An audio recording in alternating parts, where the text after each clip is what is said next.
Bonsoir, bienvenue sur cette plateforme francophone Destiny Church à Glasgow. Je me présente, je m'appelle Sheila et je fais partie de cette église depuis quelque temps. Et j'ai l'honneur et la joie de vous présenter le prochain épisode de la grâce astronomique. Et je vous retrouve à la fin du sermon. À tout à l'heure. Shalom à tous et bienvenue sur la plateforme francophone de l'église Destiny Church. Je me nomme Yannick Bok et c'est un réel plaisir de vous avoir avec nous pour la suite de notre enseignement sur la grâce astronomique. Aujourd'hui, nous aborderons la 14e partie sur la grâce de Dieu. Et quand on parle de grâce astronomique, bien aimés, nous avons dit que nous parlons de la grandeur, de l'immensité et de la grâce infinie que Dieu donne à l'homme que nous sommes au travers de la mort de Jésus-Christ sur la croix. Mais avant d'entrer dans le vif du sujet d'aujourd'hui, j'aimerais que nous regardions un peu en arrière, au message ou alors à l'enseignement précédent donné par mon frère Arlon. Il nous a parlé d'une guirlande de grâce. Il nous a fait savoir que quand nous venons à Dieu, quand nous sommes enfants de Dieu, Dieu nous donne des couronnes ou encore des guirlandes, bien-aimés. Et à chaque fois que le regard de Dieu parcourt la terre, Dieu cherche ses enfants. Dieu cherche ces personnes-là qui ont ces guirlandes, qui ont ces couronnes de grâce. Parce que ces couronnes et ces guirlandes nous démarquent du reste du monde. Et dans ce même enseignement, il a fait un peu une analogie avec le peuple d'Israël quand il devait sortir d'Égypte.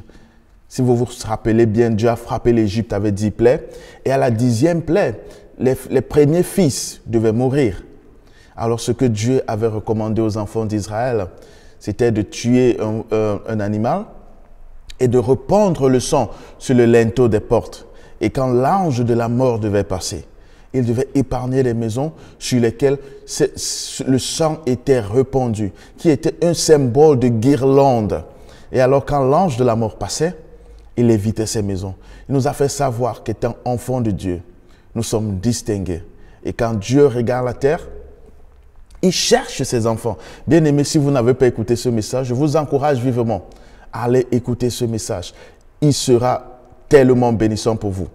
Mais aujourd'hui, nous allons parler sur le thème « Ce que Dieu pense de moi » ou « Ce que Dieu pense de toi ». Vous savez, bien aimé, laissez-moi vous poser une question ce matin. T'as-tu déjà posé la question de savoir ce que Dieu pense de toi? T'as-tu déjà posé la question de savoir comment est-ce que Dieu, il me voit?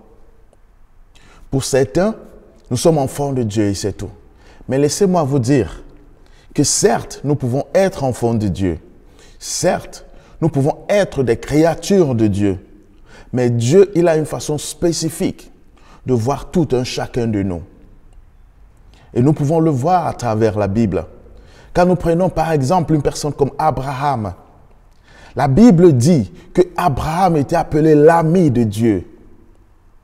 Nous pouvons le voir dans le livre de Jacques 2, 28, où la Bible dit que Abraham fut appelé l'ami de Dieu.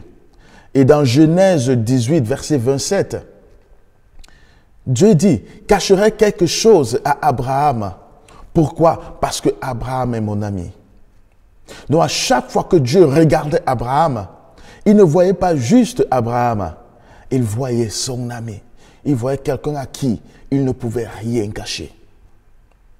Quand nous prenons également dans la Bible, par exemple, Job, la Bible dit dans le livre de Job 1, chapitre 6 à 8, que Dieu avait un regard particulier sur Job.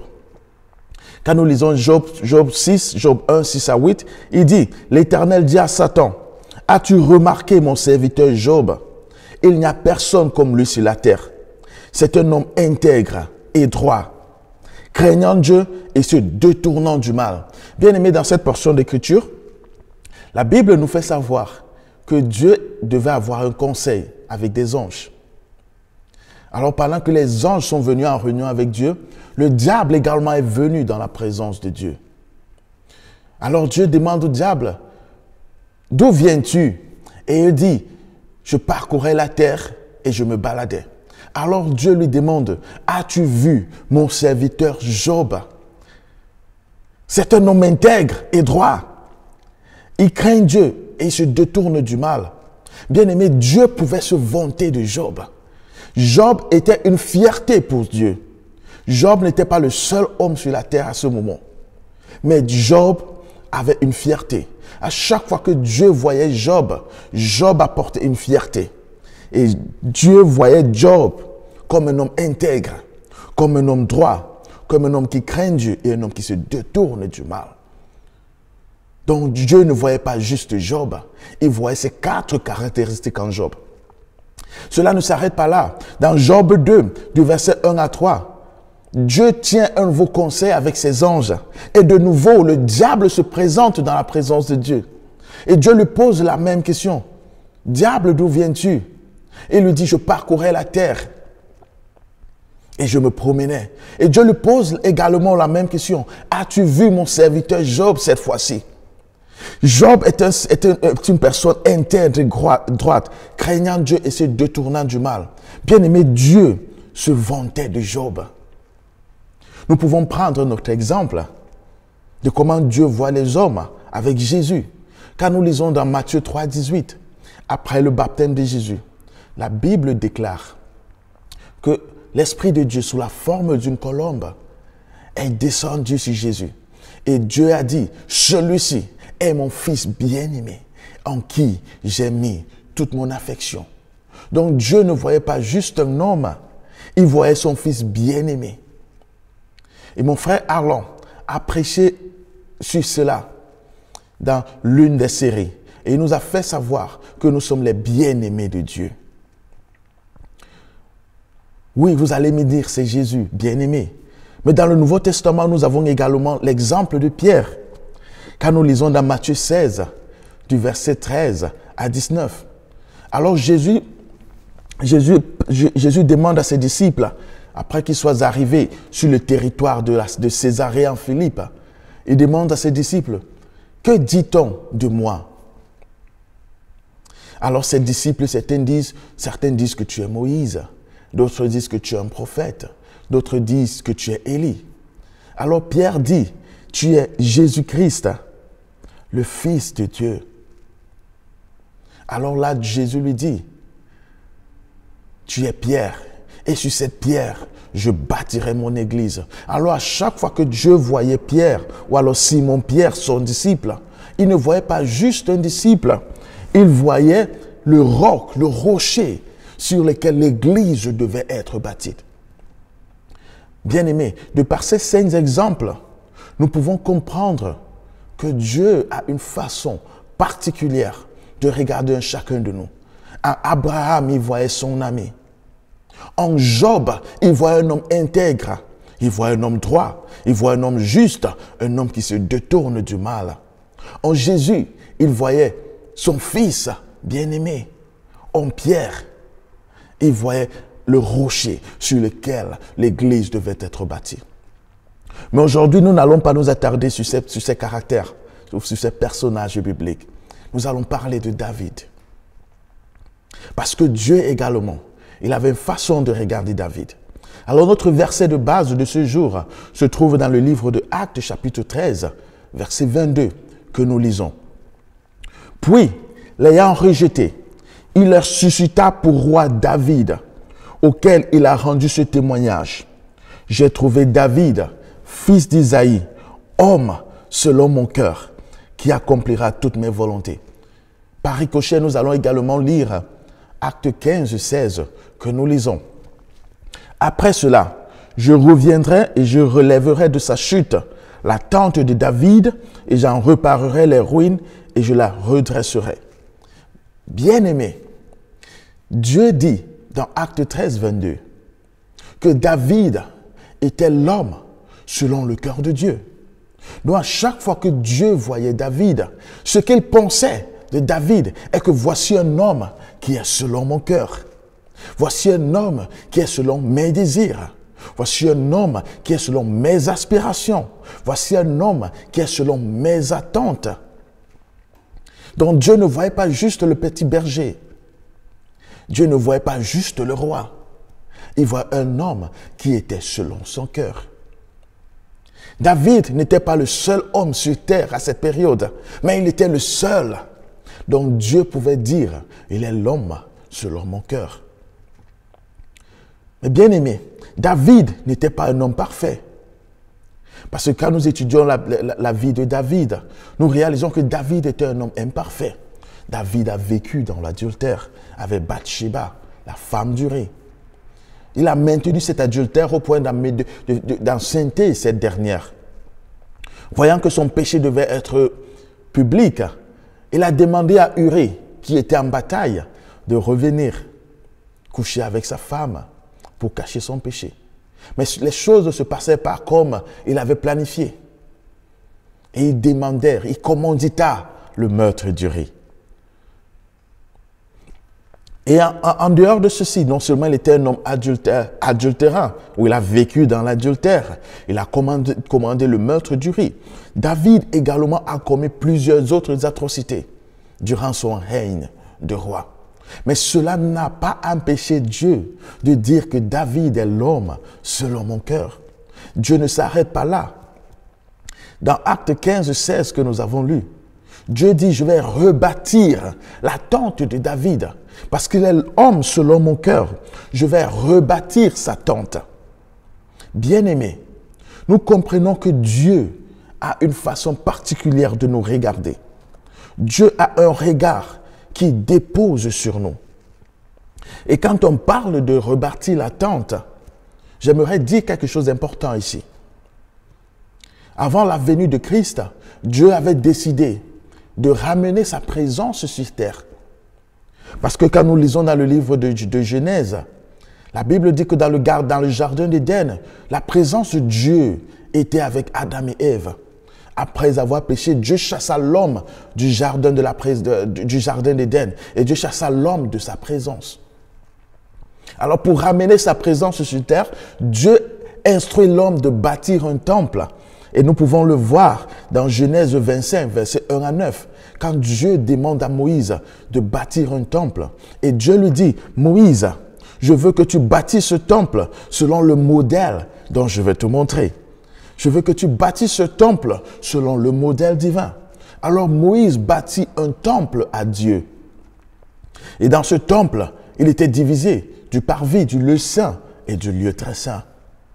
Et Dieu instruit également Moïse de tous les ustensiles qui étaient nécessaires pour le temple. Et dans le lieu très saint, Dieu ordonna à Moïse de bâtir l'arche de l'alliance. L'arche de l'alliance qui représentait la présence tangible, physique de Dieu au milieu de son peuple. Alors après le temple de Moïse qui a été détruit, nous avons la tente de David. Et nous pouvons le lire dans 2 Samuel 16, 17, qui parle de la tente de David. Mais contrairement au temple de Moïse, qui était divinement instruit, la tente de David, elle n'était pas divinement instruite. La Bible nous fait savoir que c'était un temple simple, qui avait juste 4 piquets et une bâche. Après la tente de David, nous avons le tabernacle de Salomon. Et nous pouvons le lire dans 1 Roi 8, 13 à 30, quand Salomon a bâti un tabernacle somptueux qu'il a dédié à Dieu. Ce tabernacle était tellement beau qu'il attirait l'admiration, où des rois et des reines pouvaient venir de par le monde pour admirer ce joyeux architectural. Mais bien aimé, des 3 temples, celui qui était divinement instruit par Dieu, construit par Moïse, celui qui était somptueux de Salomon et le simple tabernacle de Moïse, Dieu décida de rétablir le simple tabernacle de Moïse, de David, pardon, qui n'était ni somptueux comme celui de Salomon, qui n'était pas divinement instruit comme celui de Moïse. Mais la question est celle-ci. Pourquoi le tabernacle de David qui était le plus simple? Quel était le secret de David? Pourquoi Dieu appelait-il David l'homme selon mon cœur? Qu'est-ce que David a fait qui a provoqué le cœur de Dieu à l'appeler l'homme selon mon cœur? C'est de ça qu'il est question aujourd'hui. Et j'aimerais partager 3 points majeurs avec vous de la vie de David qui amène Dieu à l'appeler l'homme selon mon cœur. Et le désir de mon cœur ce soir est qu'à la fin de ce message, tu te poses la bonne question, bien-aimé. Qu'est-ce que Dieu pense de moi? Qu'est-ce que Dieu voit en moi à chaque fois qu'il me regarde? La première chose qui a ému le cœur de Dieu et amène Dieu à appeler David l'homme selon mon cœur est que David a décidé de ramener la présence de Dieu en Israël. Et nous pouvons le lire dans 1 Chronique 13, 1 à 3. Bien aimé, quand David est devenu roi, la première chose que David a dit, ou la première action qu'il a posée, il a dit, j'aimerais ramener l'arche de l'alliance en Israël. Et comme j'ai dit, nous pouvons le lire dans 1 Chronique 13, 1 à 3 que je vais lire. David tint conseil avec les chefs de milliers et de centaines, avec tous les princes.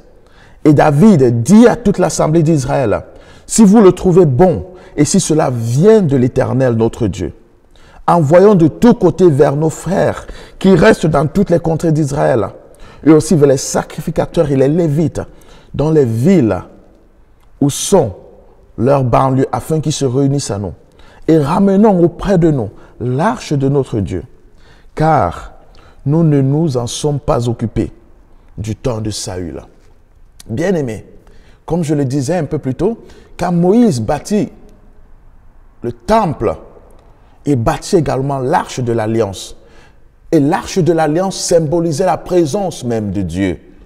Il symbolisait Dieu au milieu de nous.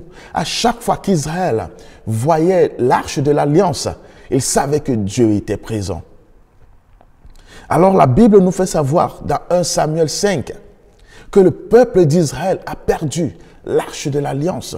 Les Philistins ont arraché l'arche de l'alliance et ils l'ont amenée à Asdod, chez les Asdodiens.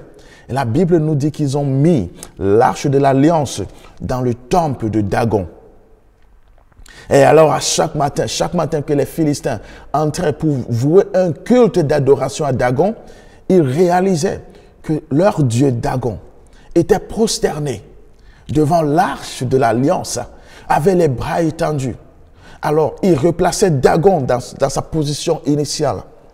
Et le lendemain, quand ils revenaient offrir des sacrifices à leur dieu Dagon, ils retrouvaient Dagon incliné devant l'arche de l'alliance. Alors les Philistins décidèrent de renvoyer l'arche de l'alliance à Israël. Et ils renvoyèrent l'arche de l'alliance chez Abinadab. Et nous pouvons également le lire dans 1 Samuel 6, 18. Alors pendant plus de 20 ans, le peuple d'Israël a vécu sans cette arche de l'alliance, sans la présence de Dieu au milieu d'eux. Quand le roi Saül est devenu roi, il ne s'en est pas occupé. Il n'a pas ramené l'arche de l'alliance en Israël. Il n'a pas ramené la présence de Dieu en Israël. Il a mené son règne sans l'arche de l'alliance.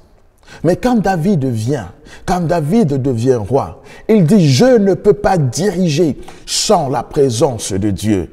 Je ne peux pas diriger sans Dieu. Parce que sans Dieu, je suis un être banal. Parce que sans Dieu, je ne suis rien. Sans Dieu, Israël n'est qu'un peuple ordinaire.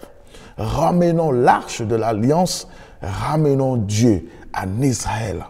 Mettons Dieu au centre de nos vies, mettons Dieu au centre d'Israël. Voilà la première chose que David a décidé de faire en tant que roi. Et cela a plu à Dieu. Bien-aimé.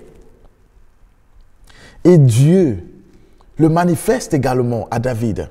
Parce que quand nous lisons dans 1 Samuel 15, 10 à 11, Dieu parle à Samuel le prophète et lui dit, l'Éternel adressa la parole à Samuel.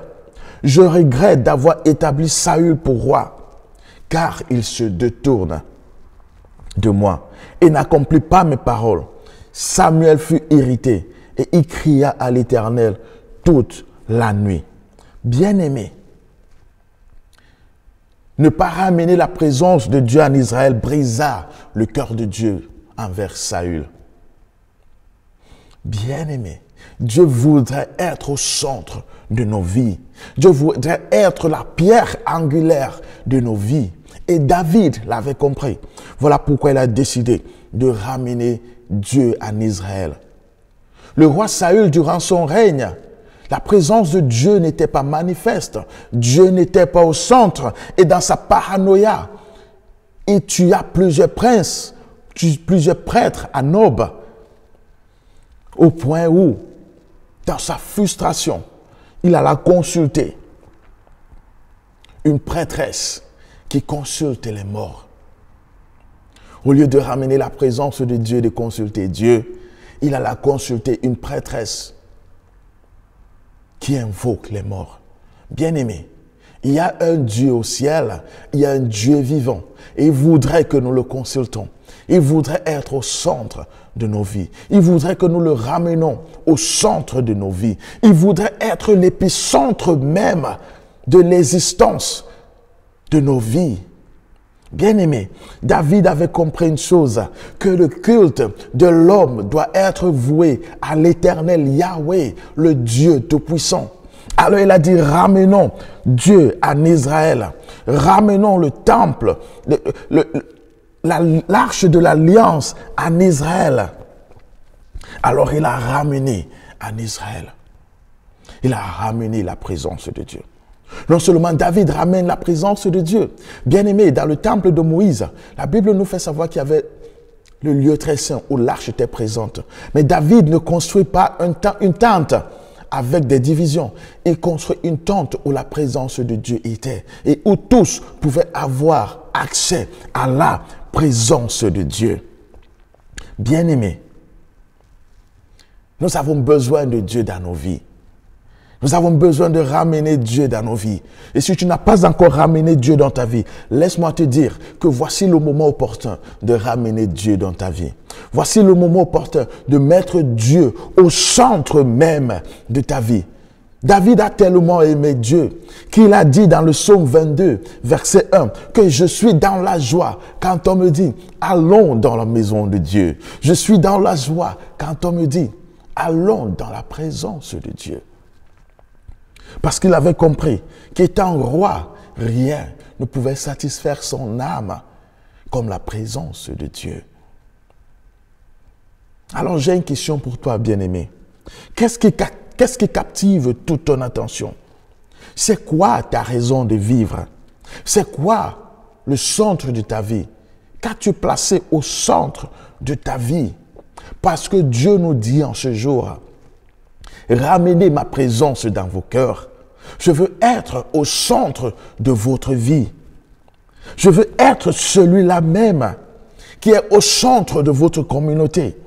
Je veux être celui-là même qui dirige votre vie. Je veux être celui-là même que vous consultez de façon quotidienne parce que je veux vous parler, parce que j'ai des instructions pour vous.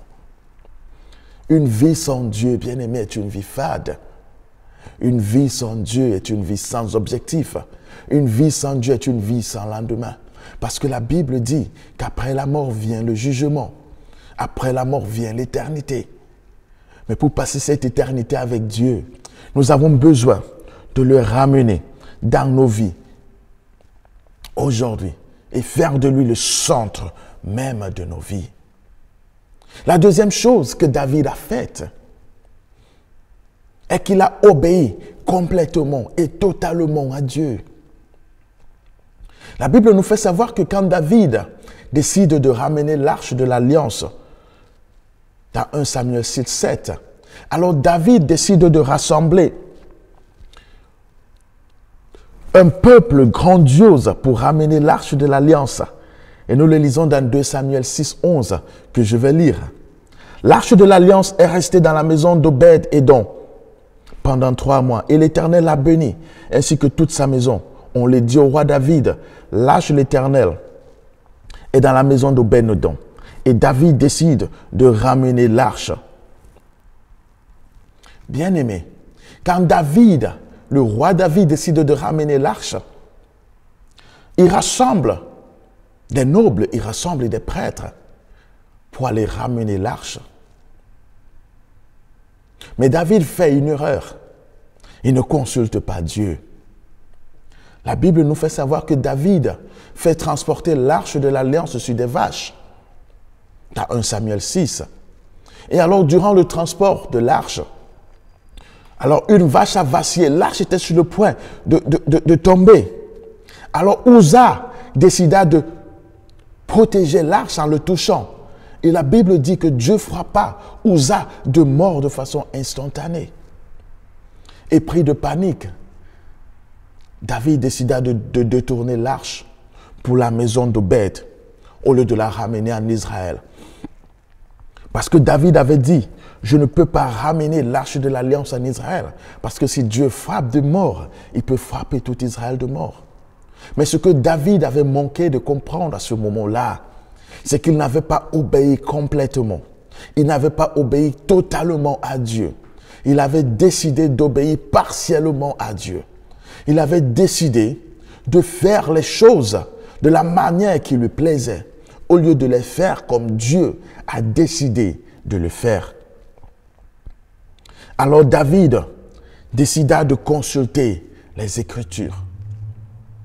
Il décida de consulter Dieu et dire, Dieu, mon intention, elle était bonne, mais tu as frappé de mort.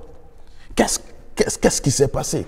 Alors Dieu ramena David dans 1 Chronique 15:2, qui dit à David que l'arche de l'alliance devait être transportée simplement par les Lévites. Mais par sur l'arche. Parce que l'arche, au fait, pas sur les ânes, pas sur les bœufs, selon moi. Parce que David, au fait, il a copié des Philistins. Parce que quand les Philistins ont pris l'arche, la Bible nous fait savoir qu'ils les ont mis sur des vaches. Et ils ont transporté l'arche sur des vaches.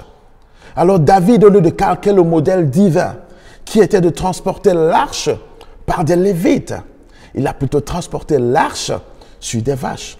Mais quand David réalise son erreur, il demande pardon à Dieu et il décide de transporter l'arche par les Lévites. Il dit, Dieu, cette fois-ci, je t'obéis complètement. Il dit, Dieu, cette fois-ci, je t'obéis totalement. Je fais les choses pas comme je veux, mais je fais les choses comme toi, tu le veux. Alors pour cette deuxième tentative, David ramène l'arche de l'alliance en Israël. Et il le fit dans tellement de festivités. Et la Bible nous fait savoir dans 2 Samuel 6, 12 à 13, qu'à chaque fois que les Lévites portaient l'arche, ils étaient appelés à faire 6 pas. Et ils s'arrêtaient. Et ils offraient des sacrifices à Dieu. Et pendant que les sacrifices étaient offerts à Dieu, il y avait des groupes de chorales. 2 groupes de chorales en particulier. Le premier groupe de chorales, il pouvait dire, porte, levez vos linteaux et levez vos portes éternelles, que le roi de gloire fasse son entrée. Et au deuxième groupe de répondre, qui est ce roi de gloire? Le premier groupe va répondre, l'Éternel fort et puissant, puissant dans les combats. Alors tous les 6 pas, les Lévites s'arrêtaient, offraient des sacrifices. Le groupe de chorale lançait des adorations à Dieu. Et la Bible nous fait savoir que ces chants d'adoration pouvaient être écoutés à des kilomètres. Tellement David était content qu'il a dansé dans la présence de Dieu. Bien-aimé, David a ramené l'arche à l'Éternel, en Israël, mais il a obéi complètement à Dieu. Et il obéit totalement à Dieu. Dieu voudrait qu'on obéisse à sa parole. Mais il ne voudrait pas que nous obéissions de façon partielle. Il veut un culte d'adoration complet. Il veut un culte d'adoration totale. Il ne voudrait pas que nous étudions sa parole et l'obéissons à moitié. Il voudrait que nous l'obéissions complètement, de toute notre force, de toute notre âme.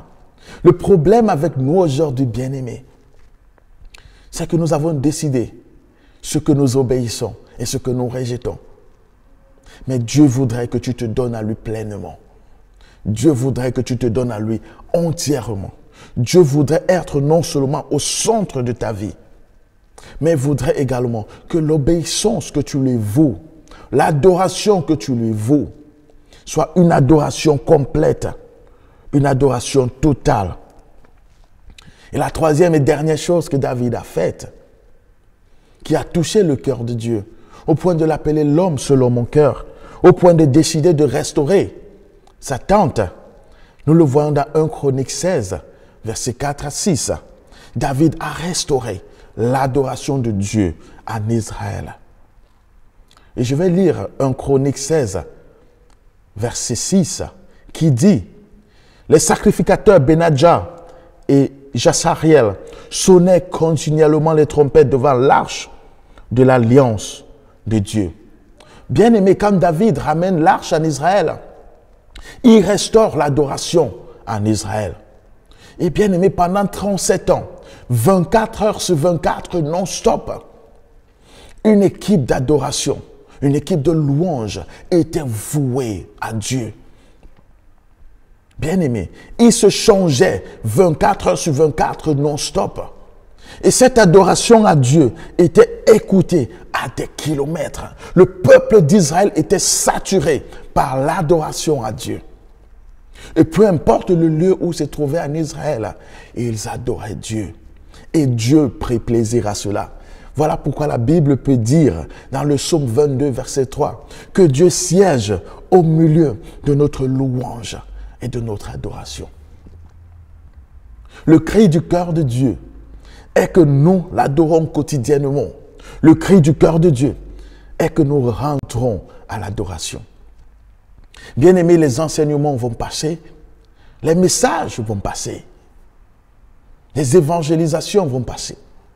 Mais une chose subsiste éternellement, c'est l'adoration que tu donnes à Dieu. Parce que la Bible nous fait savoir que quand nous serons au ciel, nous allons adorer Dieu pour l'éternité.